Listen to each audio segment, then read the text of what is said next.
Welcome to another light blade learning lab. Today we're going to carry on and do the second part of our anodized aluminium photo engraving. Now, we finished up the last session basically talking about energy density, time and the amount of damage that we were doing to the surface of this material. Now, we were trying to put just enough energy in to extract all the dye and without damaging the material underneath. Now, I did mention last time that the gold anodized part that I had was likely to have a very thin anodized surface, and I have done a little bit more work on this machine, and I've got some examples here to show you exactly what I mean. I was trying to get the detail around these teeth here, and this one was done at 200 pixels per inch, 15% power and 50 millimeters a second. Well, 15% power may just have been in the solid power region. I was using common mode for this. And at 200 pixels per inch, 15% power, I obviously had way too much power because, look, I've engraved right through the white and I'm into the grey, which is the raw aluminium underneath. You can just see a hint of the white down at the bottom here in places. This one here was still done at 15%, 200 millimeters a second, exactly the same power settings, but what I did on this one was to increase the resolution to 1000 pixels per inch. Now obviously 1000 pixels per inch gives me a little less time per pixel, and as you can see I have not burnt through as much on this one. But then I changed over to, first of all I reduced the power to 12% as opposed to 15%, and the speed remained at 200 millimeters a second. So the only difference between that and that is 3% power. I dropped the power down definitely into the pre-ionization zone. So I had a pulsing power. And I think, as you can see, if you look carefully here, we've got very good distinct teeth on this skull. And the quality of this picture is pretty good, and this is 1000 ppi, but of course this is not a photograph. This is a slightly toned image, which is not quite the same as a photograph, which is a lot more demanding. And as you can see, there's lots of untouched spaces in between here, whereas on a photograph we're going to dot across the whole section in some way to produce shades of grey. This material was pretty thin on its anodizing, just a few more watts of power and you can damage right through to the aluminium, the raw aluminium underneath. Now, I've spent a long time thinking about why it is possible to get such high resolution on this material, whereas I think anything else it would be nearly impossible. To withstand this big change of power and speed and actual energy density per dot per time and remain constant colour, there's something unique about aluminium oxide. Okay, well, let's take a look at the theory behind what we're trying to do today, because what I'm just about to show you proves that we are totally going to fail. Now, the best case dots that we're likely to be able to get from the work that we've done so far, and this is very optimistic, 0.1 millimeters diameter. We're talking about putting down a grid of dots at 1000 ppi. Excuse my very accurate drawing, but the essence of it is that each one of these pixels, and here we have a pixel, is at 1000 ppi. The pixels are going to be 0.025 millimeters, 0.025 in that direction. So that's the increment that we shall select to do our program with, and that's the resolution of the dots that we shall have, equals 1000 ppi. Okay, well, let's take a look at our first dot. That's 0.025, so that means if this is 0.1, we get 4 pixels in a dot, not 1 dot on a pixel. So that means that once we put our first dot on here, like this, and bear in mind it's 4 pixels, 1, 2, 3, 4 pixels wide, and it's also 1, 2, 3, 4 pixels high. So our dot effectively is about that sort of size, and that's the size of our pixel. So when we move along to the next pixel, this circle will only move along to here, and then we move along to the next pixel, etc. So every time we move along a pixel, we're going to move along the dot, a quarter of a dot, so that we're never going to see separate dots. So in producing this block along here, what we're doing the second time, we're burning 3/4 of the same block again, and then we move along and it's burnt again. So every time we move along 4 pixels, we've got 4 burns on the same area.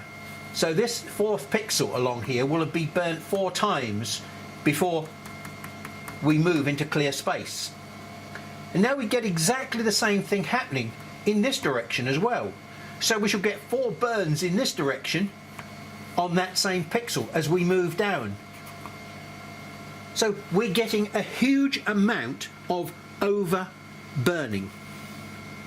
Now if we were doing this in wood or paper or card or any organic material where the burning colour is related to the number of times that you burn the same area, or if you like the amount of energy, total energy that you've put into that one area, you will get a darker and darker colour, and you will get more and more cutting or burning, erosion taking place, more damage. Now, we've already seen, and we can interpolate, that the sublimation or vaporization point for this dye is somewhere in the region of maybe anywhere between 150 and 250 degrees C. It's not very high before this dye will actually vaporize off. But this white material in the background, the aluminium oxide, is actually not melting until we get to about 2100 degrees C. What you can really imagine is that we can overburn this material many, many times, and it will still not get to 2100 degrees C. So basically the background material is heat resistant, unless it's very, very thin, as we found in the case of the gold anodizing. The success of this is that we can still have our 0.1 resolution, which really means we're talking about a picture resolution of about 254 ppi. Theoretically that's the resolution that we're going to be producing, even though we've got 1000 ppi picture. And this is where the problem comes. What are we going to finish up with? 254 pixels per inch or 1000 pixels per inch when we've overwritten all of this? We don't get definitely clean 1000 ppi pictures. What we do get is a phenomenal result. And I don't know how that phenomenal result comes about, other than the fact that a 254 ppi resolution picture is still pretty high resolution. Well, I think that's enough pessimism. We've established that overburning this material is not going to produce variation in the quality of the background, which is one really good piece of news that I'm prepared to hang on to optimistically. So let's get on with the picture that we're going to modify, and we'll bring it back here and we'll have a go at producing a miracle. My daughter has asked me to manufacture a bespoke gift for a friend of hers that owns this horse. And so we're going to prepare this coloured photograph into a black and white image that we can put down onto anodised aluminium. And we're going to step through the process of doing that. Now, I happen to be using Photoshop, but there are 2 equally good free open source packages that you can download. One of them is called Photoscape, and the other is called GIMP2, GIMP2. I'm going to take you through the mechanical process of manipulating this picture. I have to stress I am not a graphic artist. I have almost zero artistic skills, but I do understand the mechanics of how this software works. Now it'll be down to your artistic skills and abilities to create something which will be different and better than what I'm going to show you, but the procedure will be the same. So first thing is to crop the picture to make it into something that is fairly well balanced. Now what I've done there, I've cropped the head. Let's just pull the nose in, pull it tight to the nose, pull it a little bit tighter to the chin. Save ourselves a lot of work. It's reasonably tight on the ears. We've got rid of the green tree that's in the background there. We can pull it up just a shade more and crop. What we've got on the right hand side here, that's where I want to get to. Now this picture on the right hand side here might look a bit like a grayscale photograph, but if we go and have a look at it closely, it's not a grayscale photograph, it's actually a binary image. And when I say binary, it's made up of black dots on a white background. The first thing I'm going to do with this picture is to look at its resolution. So its resolution is 96 pixels per inch. Now I want to do two things. First of all, I want to, because of the material that I'm going to be using, I want to suppress the height to 120 millimeters or 12 centimeters. Now I also want to change the resolution from 96 up to 1000. Now that's an unheard of resolution for engraving images with a laser machine. It's illogical to be able to get a good picture at a resolution of 1000 pixels per inch. But trust me, it works. I have no idea how it works. I've done an in-depth investigation into this in RDWorks Learning Lab 130 if you want to go and search that out. So here we've created our 1000 pixel per inch picture. So the next thing we're going to do is to try and get rid of the background. And we'll do that quite simply with the paint bucket tool. Before we use the paint bucket tool, what we're going to do is going to set the background color, and we're going to set it to pure white. So if you look at these numbers down here, RGB, red, green, blue, the mixture of red, green, blue, 255, 255, 255 will give us pure white. So we're going to take that pure white and we're going to set the tolerance up here to, we haven't got anything that's nearly white here.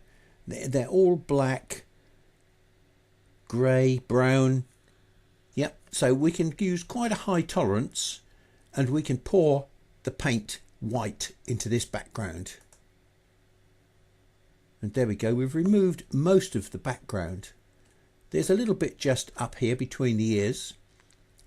We could back up one. We could change that to maybe 40%. Let's just try 40%. And pour the paint in again. Yeah, let's take a little bit more away.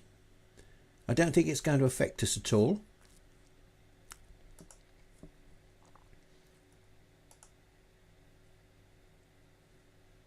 Well, it has affected us down here in the mouth area. So we shall have to back off the paint bucket down in the area. It hasn't affected us around the head. Let's choose somewhere down here. Oh, that's not too bad. That's taken most of it out without destroying anything to do with the brown and the black.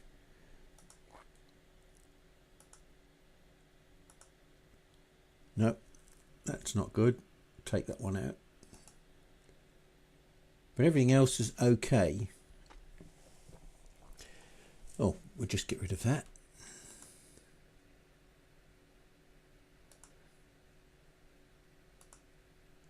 Okay, well, it has not removed all the background, but it's taken most of the hard work away. Now we've got to go through a pretty tedious task. Choose a suitable sized brush and it'll be down to you to decide what you want, but I would say you make it a fuzzy brush with a feathering on the edge.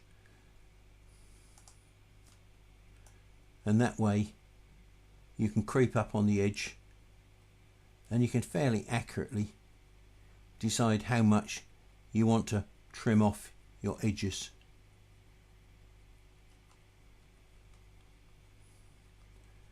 and the soft edges will probably look better than sharp crisp edges, and you can take all the rubbish out the background as well.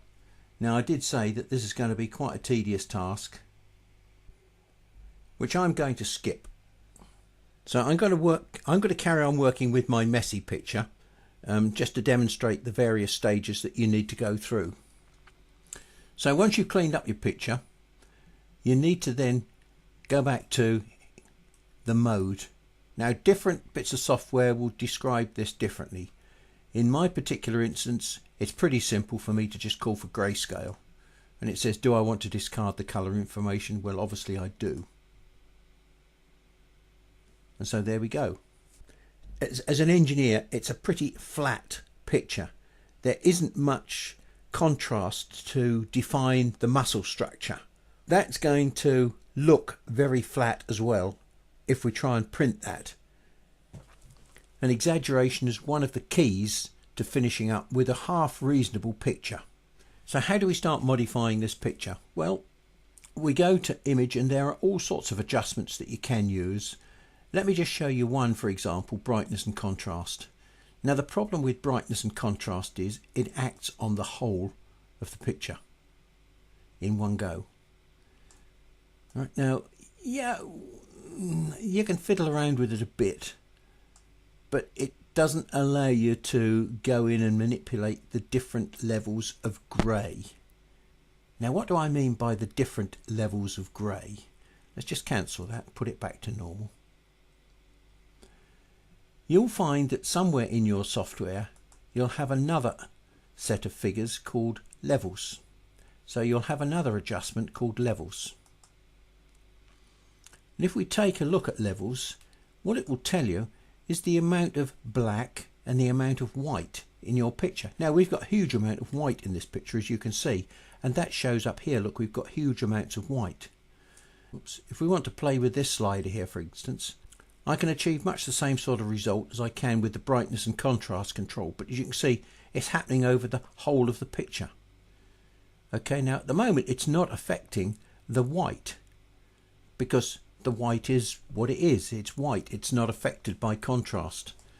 But I can play with that by messing around with this other slider. I can change the color of the background as well, which I don't want to do. So this again is a very gross control and fairly crude control mechanism. It shows you what's in the content. It shows you the content of the picture, your grey levels in the picture, but it doesn't allow you to modify them. Okay, let's look at another feature. Generally you'll find something else called curves, and you'll find a graph that looks like this. Now this is a very powerful feature, which is probably the one feature that you need to learn to just play with a little bit. Now let's go into the middle here and just pull it and push it, and you can see we've achieved a sort of an overall change. It's affecting the whole of the picture.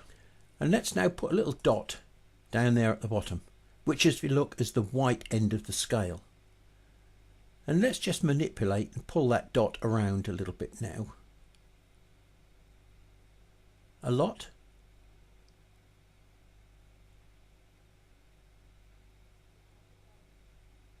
Now the further I push that dot up the scale, the more exaggerated some of the changes become.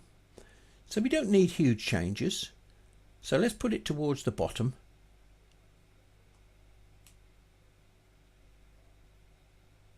And we'll pull it a little bit towards the black. Let's go to the top end, the black end of the scale.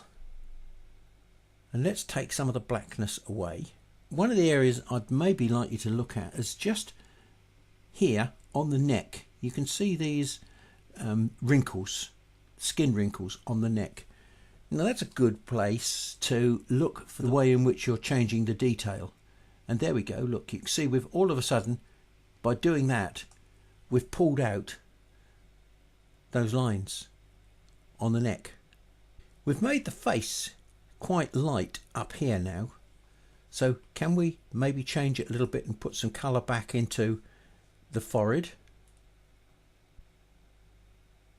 without losing those lines. We've got the ability with this graph to amplify or decrease different grey scale sections of the picture. So sometimes you need more dots in to hold the line where you want it and just exaggerate some other features. So you can play for hours with this particular control, but this is the key control that you want to mess around with. So we can say OK. If we just zoom in on the eye, you'll see that there is a highlight in the eye. And there's also a little bit of white around the edge of the eye. Now there is another tool that you can mess around with here, which is called a dodge tool. And that will allow you to, especially as we've got this set up to white, is to exaggerate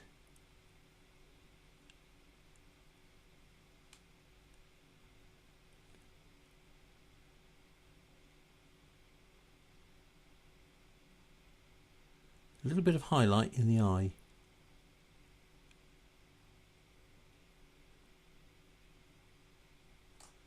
And we'll just reinforce this little bit of white down in the corner here.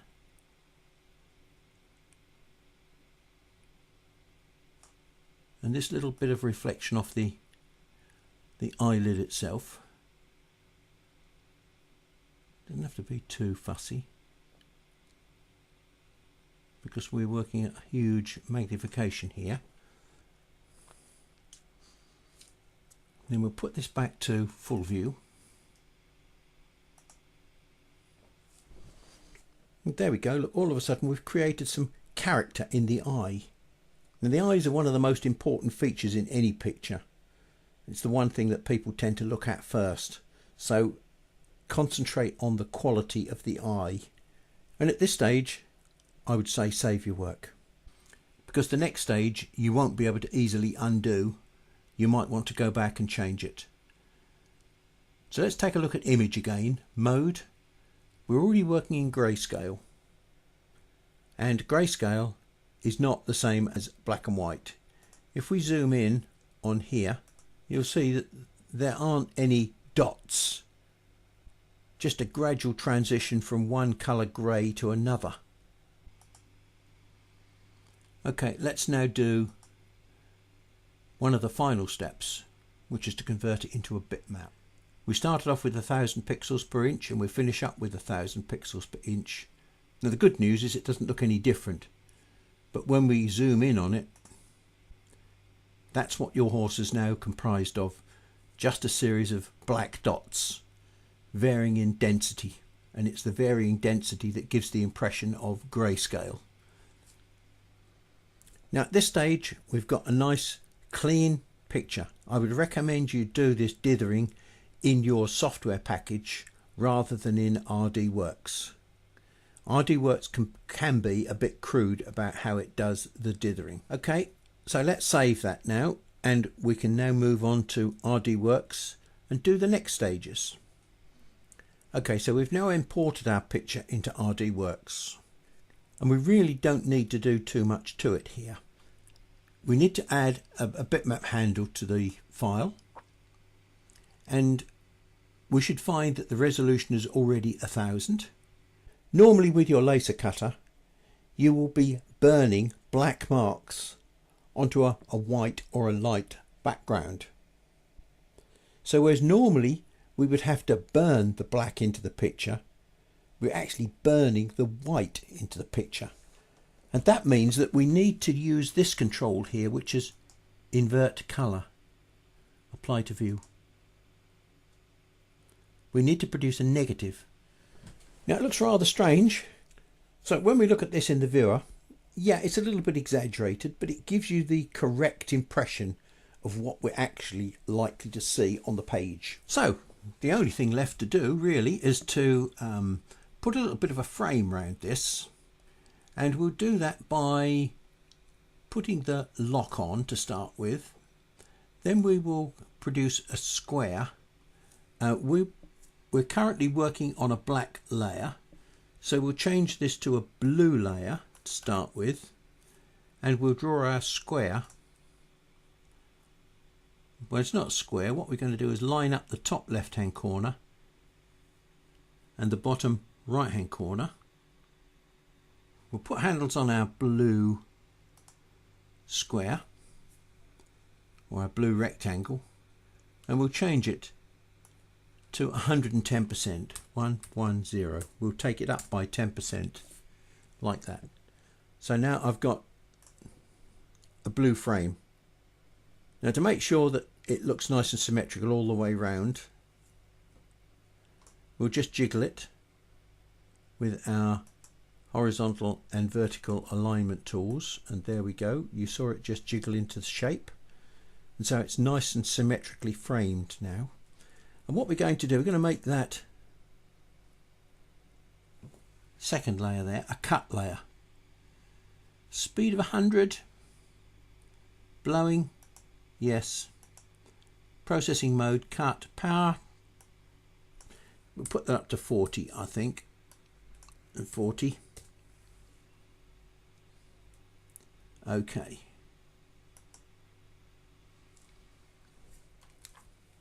Now the only thing that's missing is the name. So we'll put a name on there for the horse, and we'll do that in text. Piran. I'm using Lucida calligraphy and 5mm. Yeah, that'll do.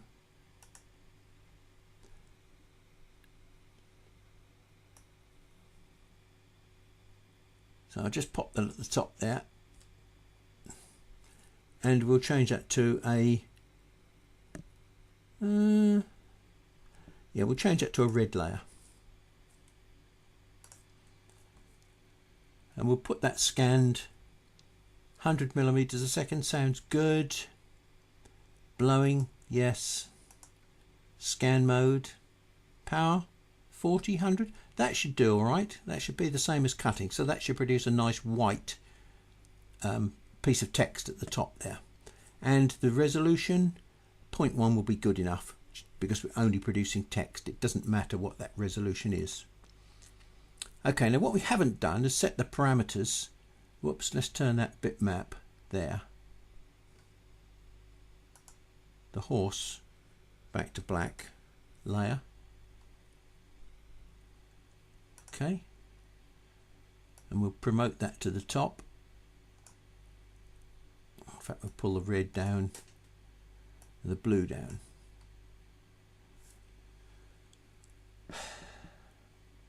And we need to set the parameters for the black bitmap for the horse. Now,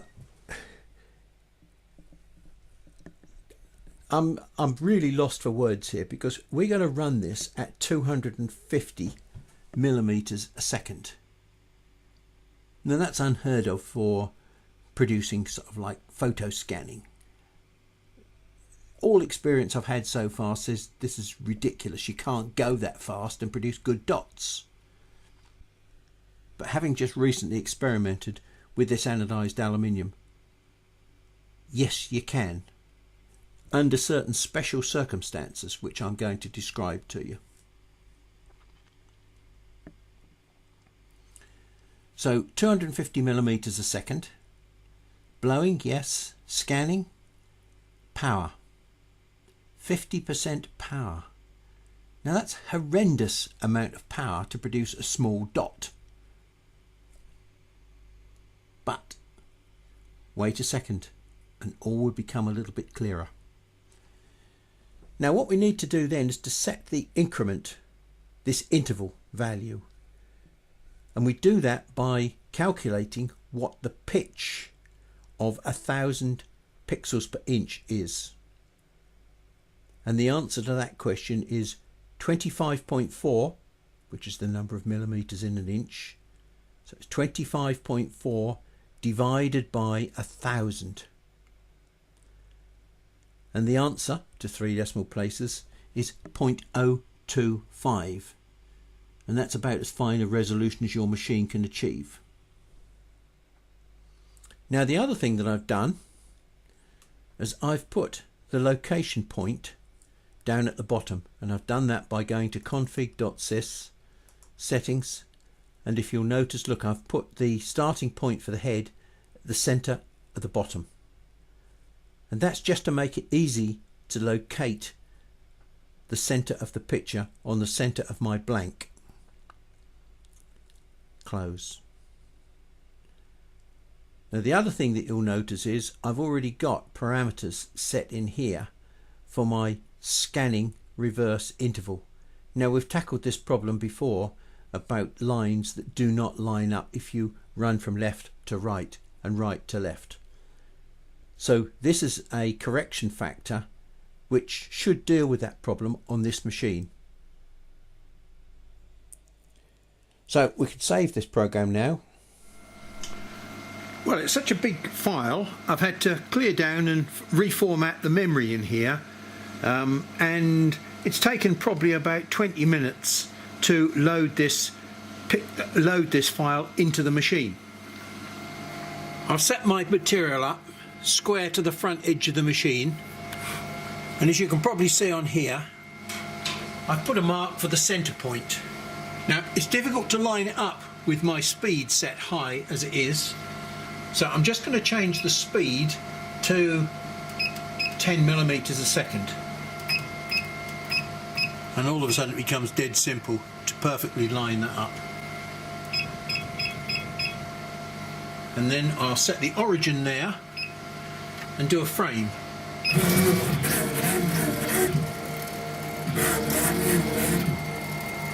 That's good.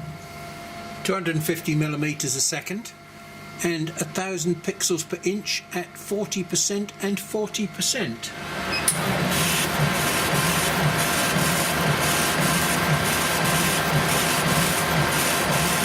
Now I've still got this running in special mode.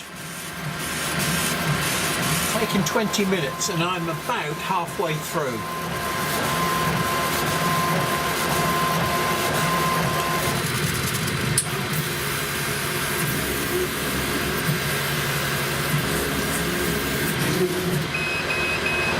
And here are those detailed creases on the neck, look.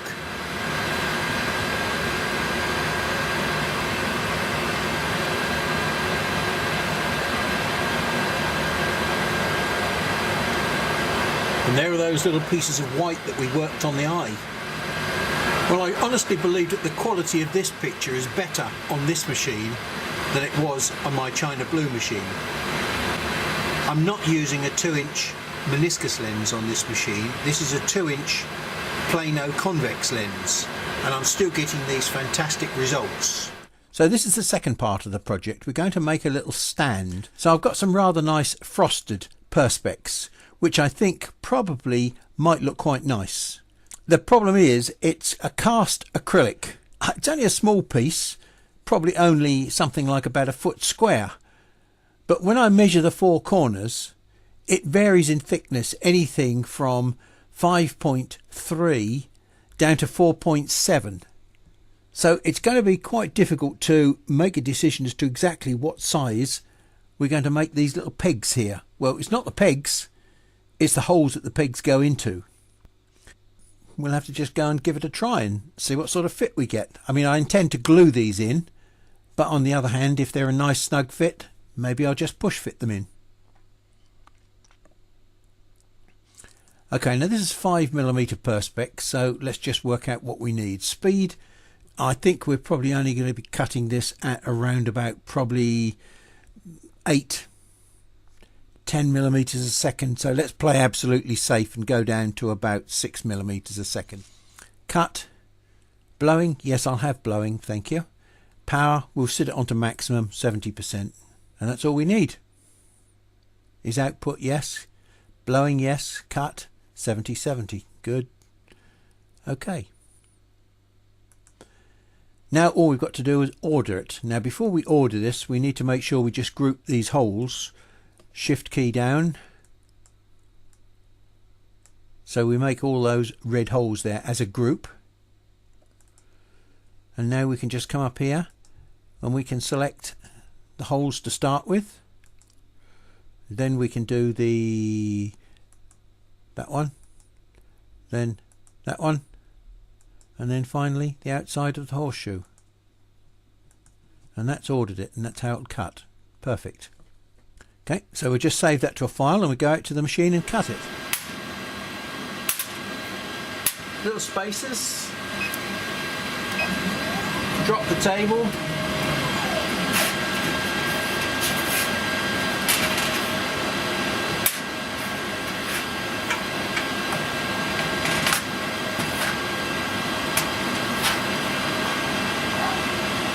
There we go. Set the focus onto the surface. About 7 millimeters. That's pretty well there. Origin.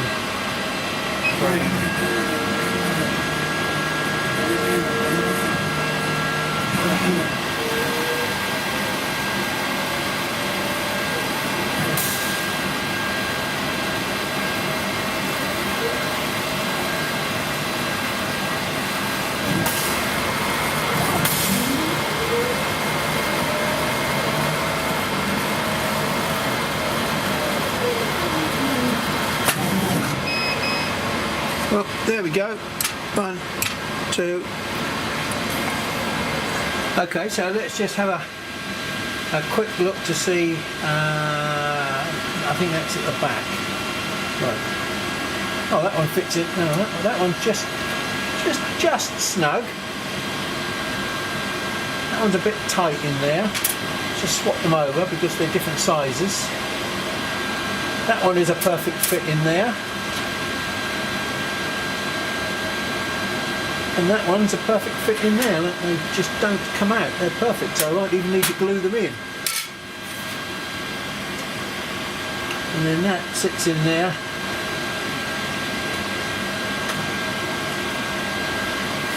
Like that, and there's our little project finished. Well, we spent time modifying this drawing to enhance some of its features. Although we finished the project for this session, we will just go through one more little exercise, which is to satisfy my curiosity about what happens when we leave this drawing as unmodified as possible. And we'll just pass it through RDWorks and put it through the machine and see what sort of results we get. So RDWorks has imported the colour picture, and as it's imported it's turned it into a grayscale image. So I've done nothing to the picture except crop it, and we'll leave all the tonal quality in that picture as it is. So if we've brought this picture in and it's native at 300 pixels per inch, we're going to set the output resolution, and we're going to change that resolution to 1000. Then we're going to dither the picture with dot graphic. So it will apply to image. So we'll just zoom in and you can clearly see that it has turned it into a dot picture. Just black and white. Ignore the greys because the greys are a false image in this version of RDWorks. And then finally what we've got to do is to invert the picture, remember. Apply to view and apply to source. OK. So that was a much simpler procedure than messing around with Photoshop. Now I need to make this picture, what size is it? 134. I need to make it about 114. Now in doing that we will have changed the resolution, so we'll have to go back and reset the resolution. And sure enough it's changed it up to 1179. Set the output resolution again to 1000. Apply to view. And apply to source, and we've now got it back to 1000 ppi and the right size that I want, 114.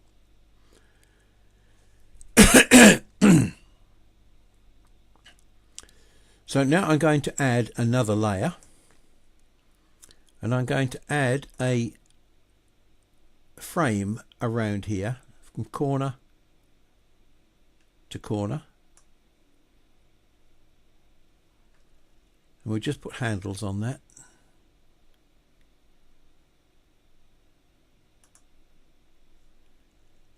And then we'll change it by 10%, so we'll put that up to 110% and scale it up like that. Okay, now we'll make sure that those two pictures are perfectly lined up by putting a marquee around the whole lot and then doing center alignment that way and center alignment that way. And then finally we'll put the text in. It's only 2mm. Let's make that about 6mm. And we'll make that 100% width. Okay.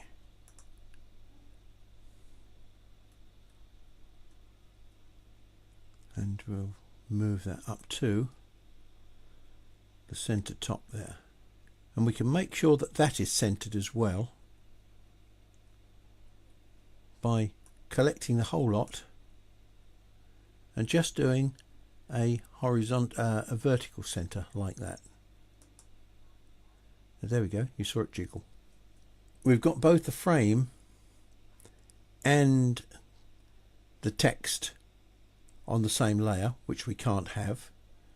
So we need to select the text onto a red layer.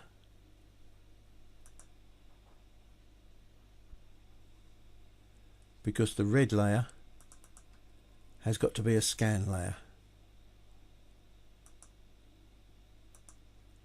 Speed 100, power 30, 40, it really doesn't make a lot of difference. We'll do 40.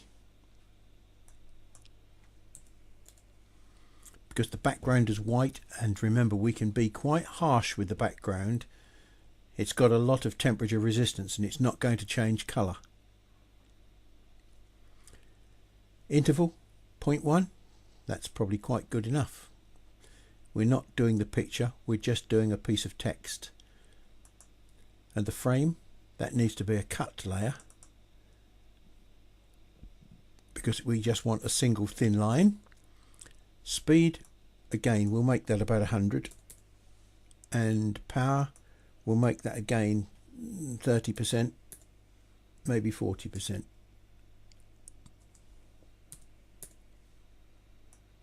40%. We don't want laser through power. Well, the bitmap itself, we were going to have that running at 250mm a second. Scan mode 30-30. I did it 40-40 before. We'll stay with the same values, 40-40, so that we can compare the actual output. At 1000 pixels per inch, the scan interval is 0.0254. It only registers 3 decimal places. Right, we don't want the output direct on. Okay, we'll just save that and back to the machine. Well, it's coming out, it's quite a nice picture, but it's not dark enough. If we look at this very thin stripe just along the bottom here, you'll see that that was where I started it off, and I've now run, instead of 250, I'm running this at 400mm a second, and that darkened the picture off. So to make it a little bit darker still, basically what we've got to do is reduce the power now, so that we don't burn as much of the black off. Because remember, this is the wrong way round. If you want more black normally, you'd increase the power or decrease the speed. But we're going the opposite way round, so we've got to increase the speed, and we're already at 400. So the only option left to us is to decrease the power. And decreasing the power hopefully will leave more of the black behind.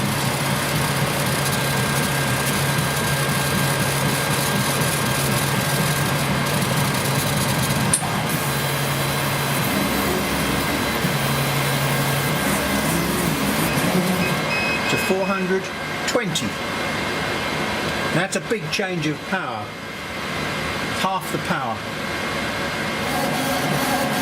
That may be too much, because we're hardly making any mark down there at all.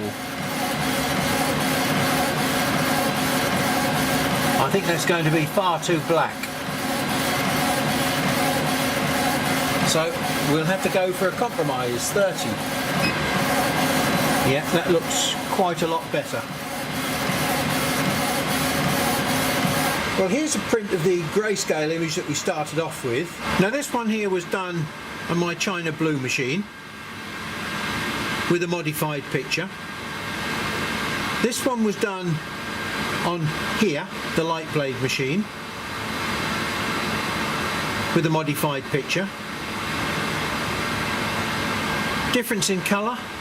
Well, probably because this one was done at 50% on this machine and that one was done at 40% on the China Blue machine, so it's a little bit darker. And this one here, this is just the unmodified picture. So as you can see, it looks completely different, but then again, this was an experimental test run. We started off right down at the bottom here with 240 millimeters a second, and then we changed to 400 millimeters a second, and you can see it got darker. And then we did another run with 400 millimeters a second, and we dropped the power to 30%. So that's an unmodified picture. That's just a straight photograph which has been processed through RDWorks. Now I think you can see that it looks a little bit fuzzier. You certainly can't see these marks on the neck here, which you can here, because we've sort of enhanced this photograph. Those marks are not really very clear on this one either, and the horse looks a little bit on the dark side.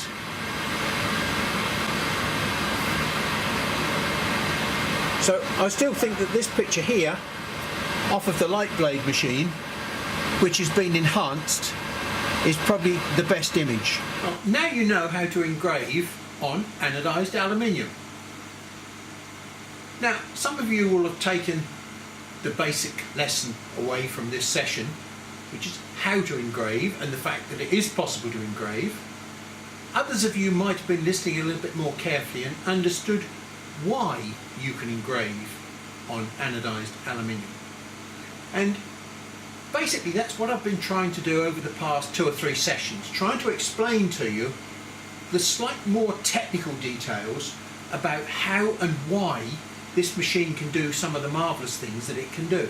Just before I close and I go and get myself a top-up, I want to leave you with a little image of me being silly, trying to pretend to be a laser machine. First of all,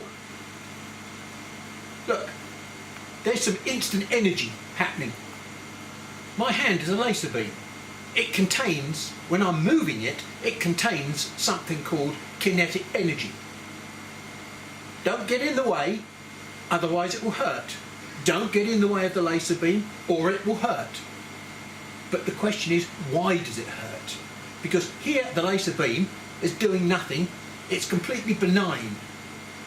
It's only when it collides with something that it actually starts changing from being this invisible kinetic energy, which is in my hand, to something more tangible, damage to the material.